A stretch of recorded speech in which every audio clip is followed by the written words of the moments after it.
Welcome to Wine, Women, and Writing. This is one of my special BoucherCon editions, and it's being filmed in Dallas, Texas, where the 50th annual BoucherCon convention is pairing up mystery fans, mystery authors, mystery editors, agents, publishers, you name it, and we're having a great time. So I'm getting the opportunity to share with you some of the wonderful people that I'm meeting as we BoucherCon. So, as a reminder, if you love women in the arts and you want to support women in writing with their complex female characters that are dripping with authenticity and make us laugh and cry, then go out to my website, PamelaFaganHutchins.com, to the Wine, Women, and Writing page, and you can subscribe to the RSS feed, which is completely free and automatic to your device. You can actually, contribute to the show, which is super cool. And if you do, I'll give you a shout out. Lone Star Literary, thank you very much. And you can see wonderful people like the guest I have today. So with no further ado, I'm going to let her say her last name because we met today and I would butcher it. Jennifer Kincheloe. Oh my gosh, I totally would have gotten that wrong. I know. It's just scary when you see it written. Jennifer Kincheloe. And now I'll never forget it. Mm-hmm. So Jennifer is here from Denver, Colorado. She's practically my neighbor. When I'm home in Sheridan or Bighorn, we're only 6 hours apart. Everything's far away when you live in the Rocky Mountains, right? And Jennifer writes mysteries that I think you guys will find really intriguing. And so we're going to talk today about her series, and we're going to talk about her newest release. So I'm going to start by letting you introduce what it is you write to our viewers and listeners. Okay, so it's Halloween today, so I'm wearing a Halloween costume, and I'm actually going as my character, who is Anna Blanc, and she's 19 and I'm not. And she is a socialite in 1900s Los Angeles who dreams of being a detective. She buys off her chaperone and secretly gets a job as a police matron with the LAPD, where she uncovers a string of murders, and the police are willing to investigate, and she sees it as her chance, and she's trying to solve the crime before she gets caught and yanked back home by her dad, and not let her fiance know, because he'll call off the wedding. And he calls off the wedding, he'll stop pouring money into her father's failing bank. So that's the beginning of the series, The Secret Life of Anna Blanc. It's kind of a I Love Lucy meets Agatha Christie type of mystery. And it got a Left Coast Crime Lefty nomination and Cavity nomination, and won the Colorado Gold, and it won the Mystery Mayhem Award. And so that's the beginning. And then I'm on the third book in the series. So Anna's a police matron. She minds the women in the jail, but sometimes she is able to sneak away and solve murder mysteries. I love Anna. Oh, you do? I mean, we just met, and I do really like Jennifer, but I love Anna. Oh. And so the most recent Anna book, when did it come out? July 2019. So it's still new. It's still fresh. Brand new. And it's The Murder in Griffith Park? The Body in Griffith Park. The Body in Griffith Park. So set us up. If anyone knows Griffith Park, you'll know that it is a dumping ground for serial killers. So if you Google The Body in Griffith Park, my book's name, you will be inundated with stories, real stories about bodies in Griffith Park. But this particular body was found in 1908. And a lot of my books are based on real LA history. So one part of LA history that I find fascinating is the story of Petronilla and Don Feliz, who haunt Griffith Park. Oh, very nice. And that all plays into the novel. Griffith Park is one of the largest city parks in the country, and it used to be a ranch owned by Don Feliz, and he lived there with his niece Petronilla. And when he was dying of smallpox in the mid-19th century, a corrupt lawyer and a corrupt politician came in and tied a stick to his head and made him agree to a new will by moving the stick so that his head would nod yes. And they took away all his land and left it to the politician and not to Petronilla, who is, legend has it, teenage girl, cursed them and any who benefited from the land and dropped dead on the site. So Petronilla's curse has followed Griffith Park. And if you look at the history of the ownership of Griffith Park, it is marked by death, destruction, disease, ruin, and disaster. And so in the end, it was donated to the city. So Petronia is haunting Griffith Park and is a very sort of presence. It's not a supernatural book, but Anna believes. Well, and that's all it takes, right? Is one person believing to give your book that little bit of extra special magic, even if it's not a magical book. So. It's not a magical book. So Anna has a secret relationship with a detective, the police chief's son, and they're madly in love. Not her fiance. No. Well, you'll have to read book 1 to find out how that ends up. Goodness. So they want to be alone, and so they sneak off to Griffith Park, and they find a body that foils their attempt to get cozy. And so the story is about this body that they found in Griffith Park is also tied into a prostitution ring, but it's like a strange sort of thing where, and it's based on a real place, real people, real names. Rich men were introduced to young women, and some of them were underage. And so this gets Anna's hackles up, and she's out to protect the girls. So this book is about finding the Black Pearl who runs this brothel, but it's not really a brothel. It's kind almost of like like human trafficking. Call girl service, human trafficking, and then and also to solve the mystery of the body. So. And do it while under the radar because she's not allowed to be a detective. Exactly right. Really, really must have been a challenging time to be a woman, to have so much that was becoming available to you, but yet be held back just from those things that were almost, but not quite, in your hand. Right, and all her achievements, the credit for her achievements tend to end up at the feet of her Detective Joe Singer, who's her secret love interest, and he will give her credit, but everybody, oh, Anna, you didn't solve that mystery. They poo-poo it, because how could this 19-year-old, pretty young thing possibly be brainy and skilled and clever? Yes, and she's gorgeous, and that's part of her problem, and she grew up very privileged, and that's part of her problem, and now she's lost all that.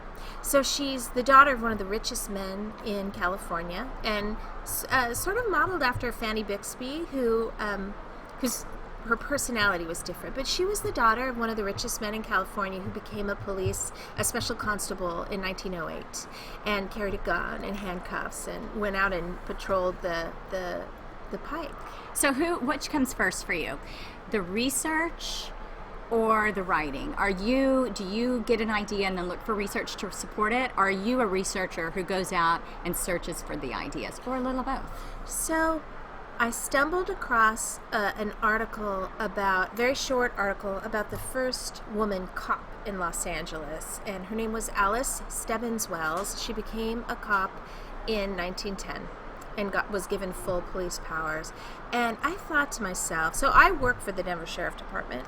I thought to myself, what a badass.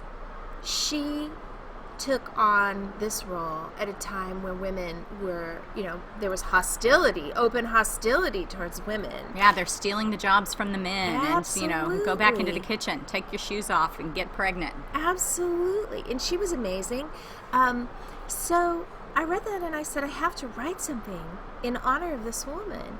And as I was writing the novel, my character just kind of came out on the page. And so Alice was like 37 when she became a cop. And she's a former minister, and she was married, and sort of a sober-minded, civic-minded, political genius. And then I have Anna. She's 19. She's so naive, and she's brilliant, but her naivete is running parallel with that, which makes for a lot of the humor.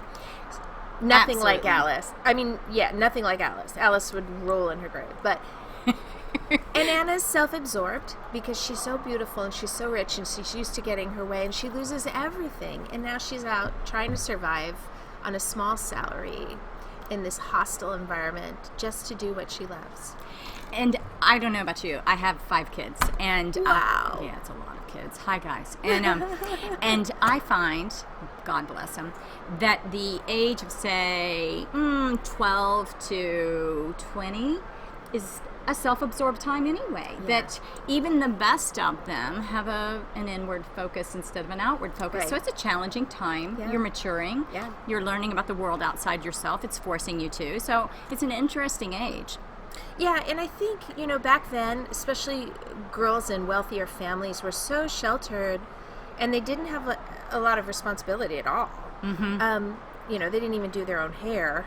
So they matured a little more slowly, I think. Yeah. And yet would marry very young often. Often marry very young. But then have a staff to continue. Yeah.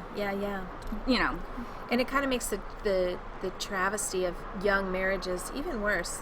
And I was reading a book, so I do my research, I do a lot of primary research, I do a lot of reading books that Anna would have read in the 1900s. And one of them was a marriage manual.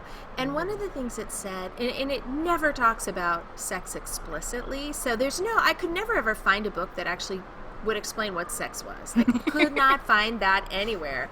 Unless you go back to Fanny Hill. What's her name? There's like a Regency explicit erotica that was probably available, but Anna would not have gotten her hands on that. Mm-hmm. So she was so naive, and this marriage book said that, a lot of women, they go into marriage, they don't even know what sex is. It's like a big surprise for them. So it's this level of innocence that Anna is bringing into these crimes, and some of them are some of them are dealing with women in the sex trade. So she really is growing up in many ways. Yeah, and it's interesting too to think of her little rendezvous in the park. I mean, how daring for a woman of her station and age, a secret lover and an assignation in Griffith Park. She's pretty interesting. She's one to flaunt convention for sure. I love that. So now, how much of you is in Anna? I would say, I wrote Anna just without thinking about, she just came out. And then when I look back on it, I thought, Anna's very self-absorbed. She's very brave, and she's very smart. I think when I was in my 20s, I was self-absorbed, not as self-absorbed as Anna. And I was rather smart, but not as smart as Anna, and brave, but not as brave as Anna. So I think I took a lot of my characteristics and blew them up. So she's a challenging character because she's very complex. We like that in our women. We love that in our female characters. And with Anna, what is her trajectory? Are you working on Anna 4 right now? Do you see this as Anna 26 or 7? I do. You think so? Well, she's got a lot of growing up she can do. There's so much you can do with Anna. Oh, so much. She's so much growing up to do. And also, I read the papers from 1900s, the Los Angeles papers, and there's so many intriguing stories that I want to put into books, and I have book ideas just lined up. That's the curse of writers, is you can't write as fast as the ideas come. Right. Not every idea pans out. Sometimes you get down to it and you stare at them and you think, okay, this is like, anvil to the head. But I have pages. Doesn't it kill you? It's like, that's my 2027 book. Yeah, exactly. Now, but why Los Angeles? I'm from Los Angeles. You're from Los Angeles. Yeah, okay. yeah. I was born and raised in Southern California. I lived in LA for a number of years. My background's research science, so I was on the faculty at UCLA. So I was living there for many, many years, and I loved LA. And I moved to Denver for my husband's job, and writing this was a way of sort of dealing with my homesickness. Yeah. So my first novel was after my husband and I had to leave the Caribbean. We'd been living in the Caribbean. Oh, you lucky thing. It was wonderful. And the first novel I wrote was a love letter back home, to missing that. And I totally get it. Setting to me is everything about the tone and where even the plot and the characters go in a book. And so I love that it's a meaningful setting to you, and not chosen at random, but your heart took you there. Yeah, there's a lot of LA ambiance in the books. They're very much a love letter to old Los Angeles. And that's very cool. I have a good friend named Martin Turnbull that writes Garden of Allah mysteries that are set not too long after these books. And I tell you, I'm really looking forward to reading yours because I've loved that LA ambiance at the turn of the century and a little after. It was bigger than life. In some ways, bigger than life in ways that it isn't even now. There was a mystique to it that with the age of internet and overexposure, we're Kardashianed out. It's wonderful, but it's not the same. And to dive back into that. It was in the 19th century, it was the most dangerous place in the history of our country. Like the murder rate was astronomical, and it was just getting civilized, and yet they were moving forward. They had the first city with electric lights, and they had the best public transportation system in the world in LA, because LA's always been very forward thinking. Well, now with respect to your writing, how long do we wait for the next Anna? If we go out and we get the Body in Griffith Park and catch up with the first two, then when shall we see Anna again? I'm a one book every other year kind of author. I have a lot of friends who write faster, but I can't. And part of it is all of the research I do. I look at maps, and I read legal documents and textbooks and novels set in the period, and I listen to the music, and I watch videos of the dance and the old movies and the newspaper. So I really immerse myself in the time, and that just takes time. Now, you said that either you used to or still do work with the sheriff's department. I do. What's your role there? What's your day job, so lady? So I'm trained as a research scientist in public health, and I'm very concerned about what's going on in our justice system. Yeah. And it's really an enormous public health crisis. So people in our jails are overwhelmingly mentally ill. Yes. And they are poor, and they are uneducated, and they are disproportionately of color, and they are disproportionately homeless. They have traumatic brain injuries, especially the women, and almost all of them are victims of trauma. Right. So they're sicker than the normal, general population. So I feel like there's a lot of good public health work to be done there. So I jumped at an opportunity to do some research on the Denver jails.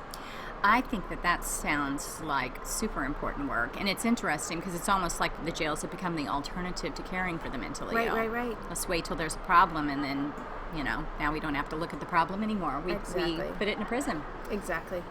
So, so that's what I've been up to. Who knows where I'll go next, but...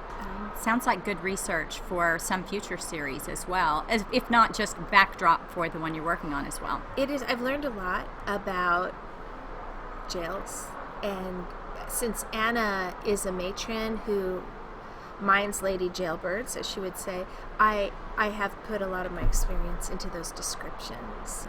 Yeah, absolutely. Well, I'm totally intrigued. Very cool. Thank you. And now, do you have any big plans for BoucherCon and your visit to Dallas? Soak it all in? There are authors that I only see maybe once or twice a year at cons that I love. I love so much. And we interact on Facebook. After this, I'm going to meet Amy Stewart, who wrote Girl Waits with Gun. She wrote the blurb for my book for the front cover. Cool. And I haven't met her in person, but... So we're going to have coffee. It's the best part of it, isn't it? Yeah. Because of doing these shows, it's for me an opportunity, especially someone that lives rurally. You guys all know I live out, in the sticks. But this keeps me connected to the author community, and I get to meet a lot of authors virtually. But then I get totally excited because you come to a con and it's like, I get to hug your neck. You're even more beautiful than you are on screen. So it's very fun. Authors are solitary creatures. We need this. Yeah. We need the cons. We need the cons. We need the cons. Well, It's the time that I have to say this has been a copyrighted and solely owned production of Authors on the Air Global Radio Network, with many thanks to the illustrious and oh so patient Pam Stack for putting up with her crew of authors, and thanks to you guys because you watch and you listen and you support these crazy female authors with their, I think, wonderful, authentic, complex female characters like Jennifer and her Anna. So you guys go out and pick up The Body in Griffith Park, and until next time, thank you so much for being with me. And you guys have a great week.